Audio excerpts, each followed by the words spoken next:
Hola compañeros, muy buenos días. Mi nombre es Diana. El día de hoy estoy emocionada porque está con nosotros el psicólogo y pedagogo estadounidense Edward Thorndike. Él es considerado un antecesor de la psicología conductista y sus principales aportaciones fueron el aprendizaje por ensayo-error y la teoría de ley del efecto. Sus estudios sobre la conducta animal le permitieron el desarrollo de la teoría del conexionismo y precisamente el día de hoy Edward nos va a venir a hablar sobre qué es la teoría del conexionismo. Adelante, Diana, Edward. buenos días, gracias por invitarme. Primero me disculpo por haber quedado contigo mal en otras ocasiones, pero la verdad es que he estado en varias partes de Estados Unidos dando algunas conferencias relacionadas precisamente con el conexionismo, con este tema que el día de hoy nos ocupa. Agradezco el espacio que me brindas y también me doy cuenta que esta entrevista va en pro de la formación de psicólogos y pedagogos. Entonces, qué mejor que compartir con los futuros talentos estas investigaciones. Y pues adelante, Diana, a iniciar. Qué placer estar contigo. Muchas gracias, Edward. Ahora iniciamos con las primeras preguntas. Háblanos un poco sobre la historia del conexionismo, cómo surgió, por qué surgió. Solamente voy a hablar un poquito brevemente acerca de la historia. Fíjate que ha habido grandes guerras, pero sobre todo ha habido grandes guerras intelectuales que han evolucionado la forma del pensar del ser humano y de los investigadores, y evidentemente también de la psicología. Estos descubrimientos a lo largo de la humanidad, sobre todo en ingeniería, en construcción y en conexión, nos ha llegado a pensar cómo ocurre esta ingeniería mental del ser humano, cómo se construye, cómo se conecta. Estos trabajos llevaron a hacer pensar que el hombre posee un mecanismo de decisión que emplea al menos medio segundo para elaborar la información que le llega. El mecanismo de decisión elabora una información y luego otra, pero hasta que no ha elaborado la primera no puede elaborar la segunda. Y entonces una nueva psicología comienza a bullir. Los psicólogos de la percepción quieren medir la cantidad de información proporcionada por el estímulo y, en virtud de ello, poder explicar algunos de los principios de la organización perceptual. El modelo conductista del estímulo y la respuesta no valía, no alcanzaba para explicar toda esta compleja conducta del hombre. Era necesario conocer qué ocurre dentro de la mente humana, y es ahí donde el conexionismo llega a decirles: así pasan las cosas. Muchas gracias, psicólogo. Ahora bien, ¿podría definirnos qué es el conexionismo? Sí, gracias, Diana. Fíjate que evidentemente tenemos que llegar a una concepción y una definición de lo que es el conexionismo, y tenemos que ser muy sintéticos para a lo largo de la entrevista poder entender cuál es la función y qué es lo que conlleva y cuáles son sus características. Pero de manera general, el conexionismo es un modelo que consta de un número masivo de unidades elementales que son como neuronas, y que estas unidades no transmiten grandes cantidades de información simbólica, sino que realizan la computación conectándose entre ellas de un modo apropiado. Dicho con otras palabras, un sistema de computación lento requiere poco tiempo en comparación del computador convencional. Si dicho sistema consta de un número masivo de unidades y conexiones en un lugar, de unas pocas macroestructuras que almacenan grandes cantidades de información simbólica y sobre lo que opera un centro director del proceso que contiene un conjunto de reglas explícitas. Es decir, siempre el conexionismo va a hacer analogías con la parte computacional debido a los procesos que éste implica, los procesos input, es decir, lo que se recibe, y output, lo que saca la propia persona para construir sus concepciones. Entonces el conexionismo se va a encargar de este modelo masivo de diferentes unidades asociando unas con otras. Platíquenos cómo es que influyen las interacciones en el conexionismo. Pues de manera muy importante. Fíjate que cualquier conocimiento se consigue mediante la iteración de múltiples fuentes, y el conexionismo definitivamente no queda atrás. Se requieren mecanismos en que un aspecto de la información pueda actuar sobre otro y este al revés. Esto es lo que pretende el conexionismo: procesar la información a través de las interacciones de un número masivo de elementos simples que se envían entre ellas mediante conexiones seriales, excitatorias o inhibitorias. Dicho con otras palabras, gracias a la interacción de múltiples unidades elementales conectadas entre sí, se pueden dar restricciones múltiples simultáneas. Por esto, el modelo de procesamiento conexionista se llama procesamiento paralelo distribuido. Distribuido porque se expande sobre un gran número de unidades, y paralelo porque éstas no se conectan serialmente o secuencialmente, sino simultáneamente en diversos niveles. Por ejemplo, si analizamos el ejemplo de un pan, yo les digo a todos ustedes, a ver, estudiantes, un pan. Entonces, sus mecanismos, ese estímulo de pan, sus mecanismos empiezan a hacer conexiones de diferentes maneras, ya sea paralelas, incluso diagonales u horizontales.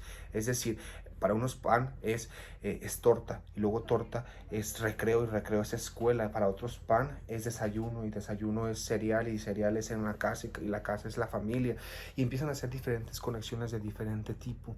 Entonces, las interacciones que se dan con el medio y con el ambiente hacen que el conexionismo se logre y tenga muchos mayores estímulos de afuera, y poder construir más conexiones entre diversos conceptos y diversos estímulos. Gracias, psicólogo. Lo que dice me hace pensar dónde queda la neurofisiología dentro del conexionismo. Evidente que tenías que preguntar esto, porque pareciera que estamos hablando de la neurofisiología. Y definitivamente no es eso. Definitivamente el conexionismo se inspira en la neurofisiología, pero ha constituido ahí sus primeras raíces. Se ha definido que un proceso cognitivo-conductual resulta de la coordinación de muchos componentes localizados en muy diferentes regiones del cerebro. El conexionismo no estudia el potencial de acción de la diferencia en la polarización de las membranas, ni qué elementos químicos actúan como transmisores, neuromoduladores o neurohormonas. Tampoco estudia las macroestructuras cerebrales, como los componentes del sistema límbico, ni conexiones neuroanatómicas entre diversas regiones del córtex. Se trata de construir una especie de modelo computacional cuyo hardware pudiera ser el sistema nervioso superior, pero no de estudiar ese sistema nervioso, sino explicar cómo sucede todo eso desde un punto de vista psicológico. Y evidentemente la neurofisiología le va a dar todo su respaldo científico, pero no tiene nada que ver el estudio directo con la neurofisiología, y evidentemente se apoya en ella, ¿sí? Precisamente por cómo se dan estos procesos cerebrales. Gracias, Edward. Y así como de manera general, ¿qué nos puede comentar acerca de las características básicas del conexionismo? Sí, Diana, vamos primero a entender un poquito sobre su procesamiento, y después unas características muy elementales. En primer lugar, el procesamiento ocurre de modo simultáneo en una población de elementos muy simples. Se puede interpretar de dos maneras. Una de ellas consiste en considerar que cada unidad en el sistema representa una hipótesis, y el grado de activación representa su confianza. En segundo lugar, la actividad consiste en que esas unidades elementales envíen sus señales de activación e inhibición a cada unidad, hasta que la actividad combinada de una población o conjunto de unidades empuja a todo el sistema hacia una acción. Es, pues, necesario distinguir entre activación y acción. La activación es de cada una de las unidades del sistema, y la acción es del sistema conjunto, es decir, todo el sistema actúa. La segunda manera de interpretar psicológicamente la actividad de las unidades no proporciona una interpretación cognitiva para cada una de las unidades individuales, sino solo para los patrones de actividad que se expandan sobre un conjunto de unidades. A esta interpretación se le llama perspectiva de representación local. Otra característica del conexionismo consiste en que el conocimiento no almacena de modo representativo simbólico, o en una macroestructura, o en almacenes, sino que se almacenan en asociaciones o fuerzas de conexión entre esos elementos o neuronas. Dicho con otras palabras, todos los patrones de activación en el sistema que el sistema ha adquirido para responder al estímulo se suman en una matriz de asociación. Esto es, el conocimiento se almacena en un pequeño número de matices de asociación. Una última característica del conexionismo consiste en que el aprendizaje implica modificar las conexiones. Esto es, aprender es modificar las conexiones de tal manera que se facilite el que un patrón de inputs antiguos evoque un patrón de outputs nuevos. Aprender es establecer las correctas fuerzas de conexión de tal manera que los patrones correctos de activación se produzcan bajo las circunstancias correctas. Entonces, tomando en cuenta estas características básicas del conexionismo, podemos identificar cuál es su línea. ¿Podría darme un ejemplo de un modelo conexionista? Sí, fíjate, de una manera muy práctica, para que quede muy claro, como un modelo conexionista puede ser el modelo del control motor. Se trata de describir cómo la mente controla la conducta. La conducta, evidentemente, de una persona que escribe a máquina. Aquí vamos a hacer solo una exposición resumida y cualitativa, porque este modelo es muy sencillo. Tiene la ventaja de ser una buena ilustración, hecho de que una conducta serial, una sucesión de golpes de teclas, no es necesariamente el resultado de un proceso serial, sino que puede explicarse también mediante un proceso paralelo. Las manos y los dedos, mientras golpeas una letra, se anticipa para golpear la siguiente. Vamos a hacer un modelo de cómo la mente controla esta conducta. Cada unidad para una letra influencia la mano y el dedo implicado en escribirla. Una vez que el dedo está en la distancia adecuada para golpear, se pulsa la tecla. El acto de golpear inhibe la activación de la unidad para la primera letra, esto es, de la letra ya escrita, lo cual le permite que la segunda letra tenga su unidad o patrón activado. De este modo, la activación distribuida y paralela explica no solo que se escribe secuencialmente, sino que hay una anticipación para escribir letras siguientes. Y así se acaba la motivación. Empieza, se motiva, se ejecuta la acción, se acaba, pero de manera simultánea viene la otra y de manera paralela también están escribiendo un texto. Ese es como un ejemplo muy gráfico del modelo de control motor, pero también existen otros. Ahora bien, lo que me hace preguntarle, señor Edward, ¿es el conexionismo un cambio de paradigma para la psicología? Esta pregunta, Dianita, yo quisiera que la reflexionaran todo el público, todos los psicólogos en formación y los pedagogos en formación. Ya que hemos venido hablando un poco del conexionismo, vamos a reflexionar si verdaderamente representa un cambio de paradigma en la psicología. Y nos vamos a apoyar en lo que dijo Kuhn en 1962, en un artículo que se llamó La estructura de las revoluciones científicas. Para que haya un cambio de paradigma se tienen que dar 4 primicias o 4 características. En primer lugar, que el paradigma anterior se haga borroso y en consecuencia se pierdan sus reglas normales de investigación. Es decir, ¿cuál fue el anterior? El conductista. Entonces, si este paradigma nubla un poco la propuesta del conductismo, entonces sí cumplimos con la primera primicia.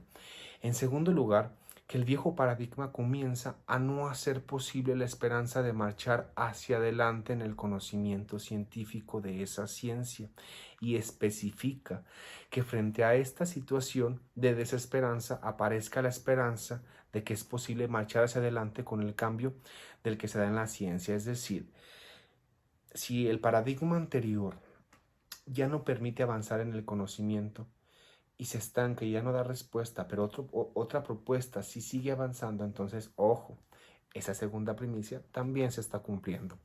En tercer lugar, que la comunicación entre los científicos se haga difícil, porque el cambio de un paradigma a otro hace que la comunicación sea inevitablemente parcial. Es decir, que someta, que desafía a los científicos para darle respuesta a las nuevas exigencias.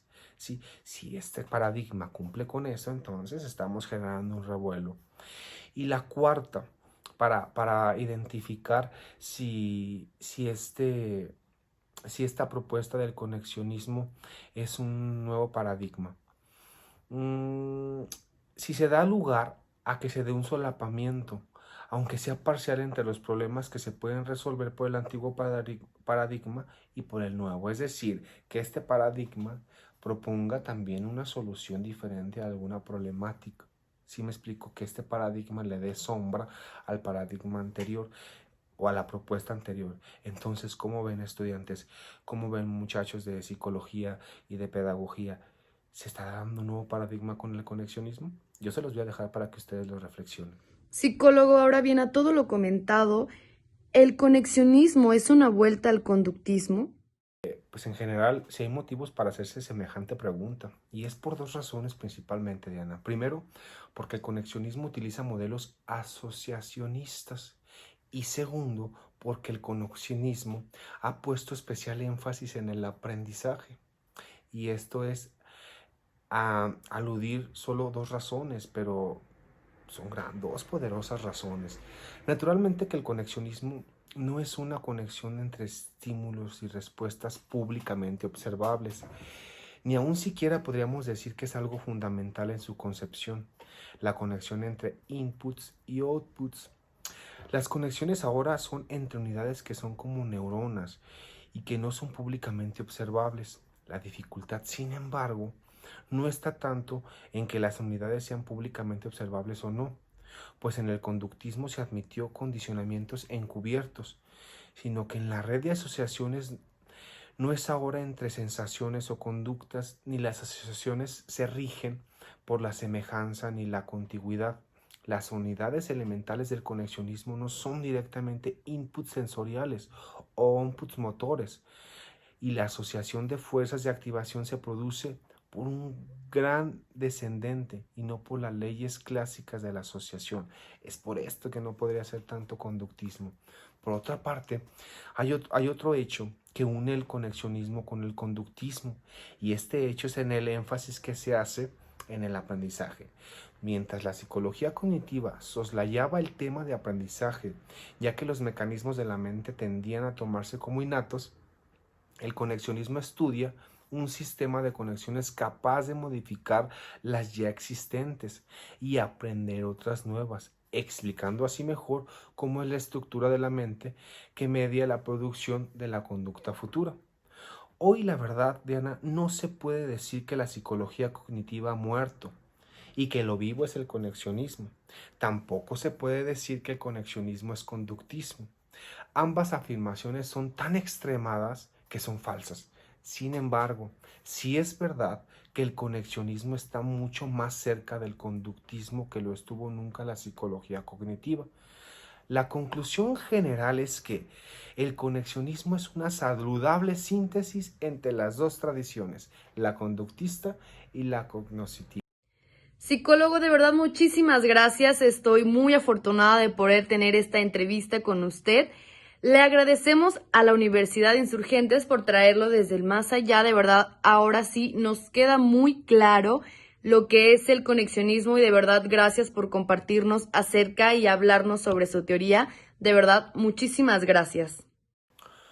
No, hombre, Diana, muchísimas gracias a ti por brindarme la oportunidad y a través de ti y de esta entrevista poder llegar a los psicólogos y a los pedagogos en formación y invitarlos a investigar, invitarlos a hacer conocimiento, porque en algún futuro podríamos estar citando a algunos de ustedes que están allá atrás de la pantalla por las investigaciones que lleven a cabo y por sus propuestas científicas y de investigación.